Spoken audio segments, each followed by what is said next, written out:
Et bienvenue à tous et merci d'être présents. Je suis Salman Arab, junior marketeur à l'agence B2B Boost, une agence spécialisée en marketing et intelligence artificielle.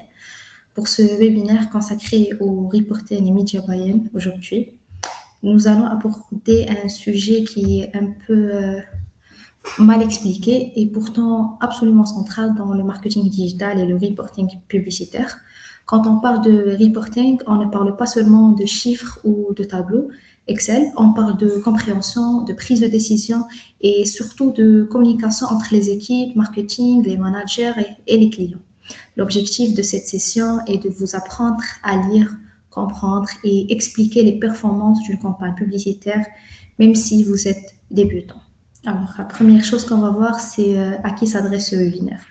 Ce webinaire est volontairement accessible. Il s'adresse aux managers qui doivent analyser des rapports sans forcément avoir lancé eux-mêmes les campagnes.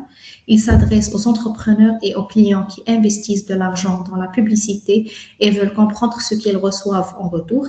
Et bien sûr, il s'adresse aux débutants en marketing digital qui veulent acquérir des bases solides.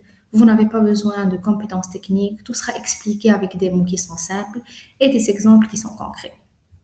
Alors, l'objectif de ce webinaire, c'est qu'à la fin, vous devez avoir, et vous ne serez pas forcément des experts techniques, mais vous serez capable de faire quelque chose de très important, c'est comprendre ce que racontent les chiffres, détecter si une campagne fonctionne ou non, expliquer ces résultats clairement à quelqu'un d'autre.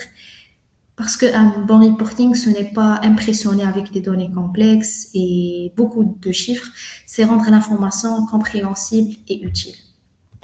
Alors, on commence par le media buying. Qu'est-ce que le media buying? C'est tout simplement l'achat d'espace publicitaire sur des plateformes digitales comme Facebook et Instagram, Google Ads, LinkedIn ou TikTok.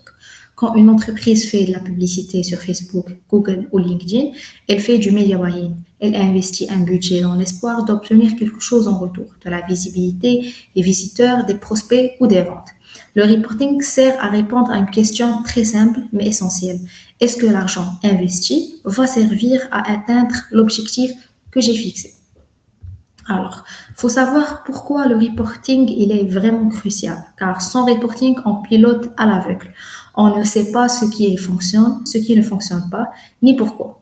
Avec un bon reporting, on transforme les chiffres bruts en informations exploitables. C'est grâce au reporting qu'un manager décide d'augmenter un budget, qu'un client accepte de continuer une campagne ou qu'une équipe marketing ajuste la stratégie avec laquelle elle travaille. Le reporting est donc un outil de pilotage, pas un simple document présenté à la fin du mois aux responsables. Alors, l'erreur la plus courante chez les débutants, c'est de vouloir vraiment tout montrer. Erreur numéro 1, c'est trop de KPI. Ils pensent que plus il y a de chiffres, plus le rapport il est professionnel. En réalité, c'est souvent l'inverse. Trop de KPI noie l'information et crée de la confusion. Un bon reporting sélectionne les indicateurs réellement utiles et efficaces et les explique clairement, toujours en lien avec l'objectif business. Donc, il faut éviter d'avoir trop de KPI, avoir des KPI qui sont mal expliqués et pas de lien avec l'objectif business. Mais avant de parler KPI, il faut fixer l'objectif de la campagne. Avant même de regarder un seul chiffre, il faut se poser une question fondamentale. Quel est l'objectif que je veux réaliser ou atteindre avec cette campagne? Car une campagne de notoriété n'a pas les mêmes indicateurs de succès qu'une campagne de vente. Comparer les mauvais KPI à un mauvais objectif mène à de mauvaises conclusions. C'est pourquoi tout reporting sérieux commence toujours par rappeler l'objectif initial de la campagne. Alors, il faut comprendre aussi les points de contact publicitaires, les touchpoints. Avant qu'une personne devienne un lead ou un client, elle ne prend presque jamais une décision immédiatement. Elle passe par plusieurs étapes qu'on appelle les touchpoints ou les points de contact en français. Un touchpoint, c'est chaque fois qu'une personne voit, clique ou interagit avec votre publicité. Par exemple, une personne peut voir votre publicité une première fois sans réagir, la revoir une deuxième fois, cliquer la troisième fois, puis remplir le formulaire quelques jours plus tard. Le reporting doit comprendre et prendre en considération cette réalité, car une conversion n'est presque jamais le résultat d'un seul contact. C'est pour cela que certaines campagnes semblent ne pas convertir directement, mais jouent un rôle essentiel dans le parcours du prospect. Alors, il faut bien savoir c'est quoi l'importance de ces touchpoints dans le reporting, parce que beaucoup de clients posent cette question. Pourquoi la personne n'a pas converti tout de suite? La réponse, elle est simple. Parce qu'un être humain a besoin de temps pour faire confiance. Les touchpoints servent à construire cette confiance, ce lien de confiance entre le prospect et la personne qui présente cette ad. Une campagne de notoriété ou de retargeting peut ne pas générer de leads directement, mais elle prépare le terrain. C'est pour cela que dans un reporting, on ne doit jamais analyser une campagne isolément, mais dans un ensemble cohérent de touchpoints. Il faut même savoir que pour chaque campagne, la fréquence et le nombre de touchpoints diffèrent. La fréquence représente le nombre moyen de fois qu'une personne voit votre publicité. Si la fréquence elle est trop basse, le message n'est pas mémorisé. Si elle est trop élevée, on risque de lassitude. En général, il faut plusieurs expositions avant qu'une personne passe à l'action. C'est pour cela que viser plusieurs touchpoints est une bonne pratique, surtout que pour les offres B2B ou à cycle de décision long. Ici, on voit que les campagnes awareness, ils ont besoin de 3 à 6 touchpoints. Les campagnes de trafic, ils ont besoin minimum de 4 à 8 touchpoints. Et de lead et conversion, ils ont besoin minimum de 5 à 10 touchpoints. Alors, comment lire entre touchpoint et KPI? Chaque KPI raconte une partie de l'histoire. Les impressions montrent si la publicité est visible. Les fréquences montrent si le message est suffisamment répété. Les clics indiquent un premier intérêt. Les leads représentent la décision finale. Un bon reporting relie tous ces indicateurs entre eux au lieu de les analyser séparément. Alors maintenant, on passe au KPI pour chaque genre ou objectif de campagne. On commence par les campagnes de notoriété, awareness. Les campagnes de notoriété ont pour but principal d'être vues. On cherche à exposer un message, une marque ou une offre à un maximum de personnes pertinentes. Dans ce contexte, parler de vente ou de lead n'a pas beaucoup de sens. Les KPI utilisés servent à mesurer la visibilité et la répartition des messages. Donc, pour expliquer mieux les KPI de la notoriété, on y trouve les impressions qui correspondent au nombre total d'affichage de la publicité. Le reach représente le nombre de personnes uniques qui étaient touchées par la publicité. La fréquence qui indique combien de fois en moyenne une personne a vu notre publicité. Et le CPM, qui est le coût pour 1000 impressions, permet de savoir combien coûte l'exposition à 1000 affichages. Ces indicateurs, généralement, permettent de vérifier si la campagne a réellement diffusé le message et à quel coût elle a pu diffuser ce message. Alors, maintenant, on passe au KPI pour les campagnes de trafic. Lorsqu'une campagne a pour objectif de générer du trafic, on cherche à faire des internautes vers un site web ou une landing page. Donc, on les envoie. Ici, le clic devient l'action clé. On analyse non seulement combien de personnes cliquent, mais aussi à quel coût et à quel niveau d'intérêt. Ces KPI permettent d'évaluer l'attractivité de notre message publicitaire. Dans les KPI de trafic, on a 2 KPI qui sont principales et qu'on doit vraiment comprendre. C'est le CTR et le CPC. Le CTR mesure le pourcentage de personnes qui cliquent après avoir vu la publicité. Un CTR qui est élevé indique généralement que le message est pertinent pour l'audience. Le CPC montre combien coûte chaque clic. Cependant, un bon trafic n'est pas forcément un trafic qui est rentable, d'où l'importance de l'étape suivante qui est la conversion. Alors maintenant, on va voir les KPI de génération de leads ou de conversion de leads. On a dans une campagne de génération de leads, l'objectif c'est de récupérer les contacts qualifiés. Le nombre de leads seul ne suffit pas. Il faut aussi analyser le coût par lead et la qualité de ces leads. Un reporting sérieux doit toujours faire le lien entre la quantité et la qualité. Dans cette étape, vraiment la chose qui est la plus importante, c'est le temps de la conversion. Alors, qu'est-ce que c'est le temps de la conversion? Le conversion time est souvent ignoré, surtout par les débutants. Pourtant, il est essentiel pour comprendre les performances réelles d'une campagne. Une personne peut voir une publicité aujourd'hui, mais devenir lead dans 3 jours, 7 jours ou même dans 30 jours. Si on analyse les résultats trop vite, on va penser que la campagne ne fonctionne vraiment pas, alors qu'elle est simplement en train de mûrir.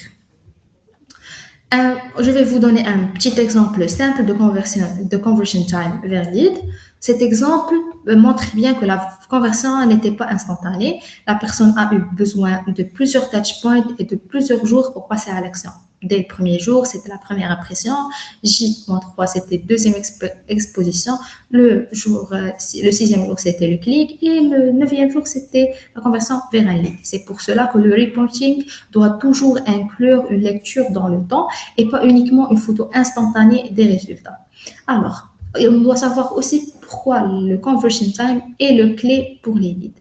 Beaucoup de campagnes sont arrêtées trop tôt. Pourquoi? Parce qu'on attend des résultats qui sont immédiats.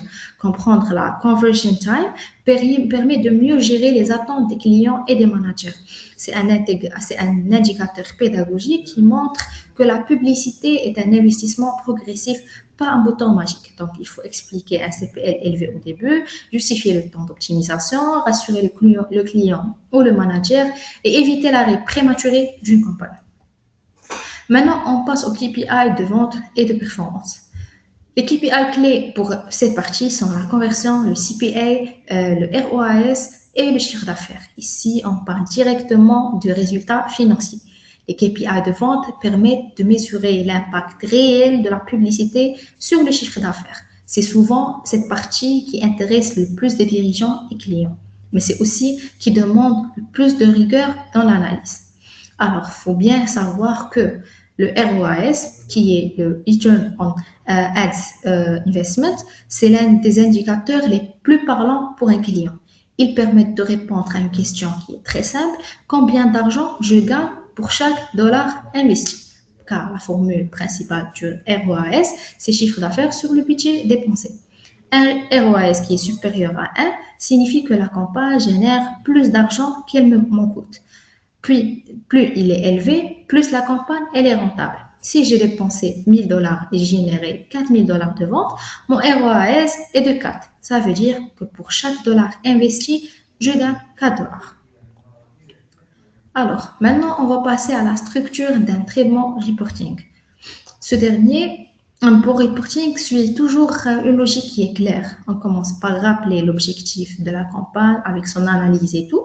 Ensuite, les résultats, puis l'analyse après la fin de la campagne. Enfin, on termine par des recommandations concrètes.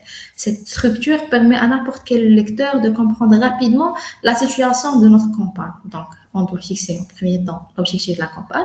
En deuxième temps, le budget dépensé sur la campagne. 3, il faut savoir les KPI principaux. Quatrièmement, on doit analyser ces KPI pour savoir ce qui marche vraiment et ce qui ne marche pas. Et cinquièmement, on doit voir les recommandations. Comment expliquer les chiffres à un client? Donc, le client ne veut pas de chiffres. Il veut savoir est-ce que sa campagne, elle marche? Est-ce qu'on doit la continuer? Est-ce qu'on peut changer quelque chose ou on doit changer quelque chose? Un bon reporting n'utilise pas de jargon inutile. Il explique les chiffres avec des mots qui sont simples. Il compare les performances dans le temps pour donner du contexte. Et surtout, il relie toujours les données aux décisions business. Donc, il doit avoir, pour expliquer à un client, on doit avoir un langage qui est simple, pas de jargon technique. Il faut comparer cette période avec la période précédente du A/B test et toujours relier ça au business. Donc, ne prenez pas des décisions inutiles, mais des décisions qui peuvent remonter le business et être bénéfiques pour ce dernier. Alors, je vous donne un exemple de phrases qui sont un peu client-friendly, comme la campagne a généré 120 leads à un coût moyen de 4,20 €. Le coût par lead a baissé de 18% par rapport au mois dernier, ce qui montre une amélioration de la performance. Vous voyez, ici, on explique, on contextualise et on rassure. Au lieu de dire simplement le CPL et le cost per lead, c'est CPL, et de 4,20 €, on explique ce que cela signifie et pourquoi c'est positif ou non. Parce qu'on a donné aussi la comparaison avec le mois dernier où on a dit que le cost per lead ou le CPL a diminué de 18%. Le rôle du reporting est de rassurer, expliquer et bien guider la décision. Alors, ce qu'on peut donner aussi comme recommandation dans le reporting, c'est la partie la plus stratégique, comme on peut dire. C'est ici où on montre vraiment l'expertise. Et il ne faut pas se contenter par observer, mais proposer des actions concrètes basées sur, bien sûr, l'analyse donnée. types de recommandations qu'on peut donner, c'est d'augmenter le budget de la campagne, tester de nouveaux visuels, changer le ciblage, ou bien arrêter la campagne s'il est non rentable après plusieurs changements et plusieurs recommandations déjà passées. Alors, aussi, il faut savoir qu'il y a beaucoup d'erreurs à éviter absolument dans un reporting, car un reporting qui est trop complexe, il est inutile. Personne ne va le lire, personne ne va le comprendre. Un reporting qui est sans analyse est incomplet. On ne peut pas faire un rapport sans analyse de data, sans analyse de données.